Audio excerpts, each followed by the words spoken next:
आखिर क्यों जापान का एजुकेशन सिस्टम दूसरे देशों से सबसे ज्यादा बेहतर माना जाता है? ऐसा क्या है जापान के एजुकेशन सिस्टम में कि जापान टेक्नोलॉजी के मामले में सबसे आगे है? तो चलिए जानते हैं जापान की स्कूलों के बेहतरीन नियमों के बारे में।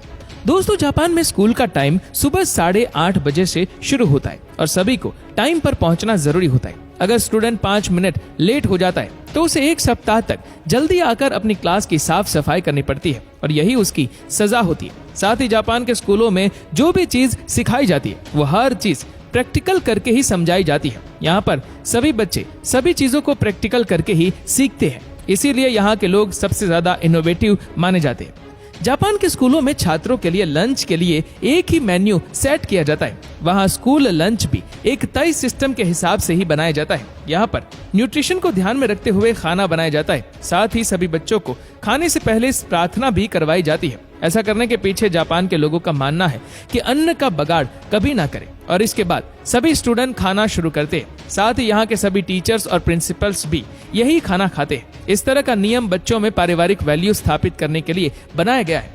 हैरान कर देने वाली बात तो ये है कि खाना खा लेने के बाद यहाँ के स्कूल को क्लीन करने के लिए कोई सफाई कर्मचारी नहीं होते, बल्कि स्कूल के सभी स्टूडेंट को मिलकर पूरे स्कूल की सफाई करनी होती है और स्कूल के सभी टीचर और प्रिंसिपल को भी ये सब करना पड़ता है। इसमें क्लास में झाड़ू लगाने से लेकर बाथरूम साफ करने तक सभी चीजों को साफ किया जाता है और इससे स्टूडेंट को साफ सफाई रखने की वैल्यू पता लगती है और यही काम को वही लोग अपना कर्म समझते हैं। साथ ही ऐसा इसलिए भी किया जाता है ताकि बच्चे बचपन से ही अपनी माँ के घर को साफ करवाने में मदद कर सके और साथ ही टीचर्स और प्रिंसिपल्स भी ये काम इसीलिए करते हैं ताकि बच्चों को ये दिखाया जा सके कि साफ सफाई करने में कोई छोटा या बड़ा नहीं होता। साफ सफाई करना छोटे से लेकर बड़ों तक सभी का फर्ज होता है।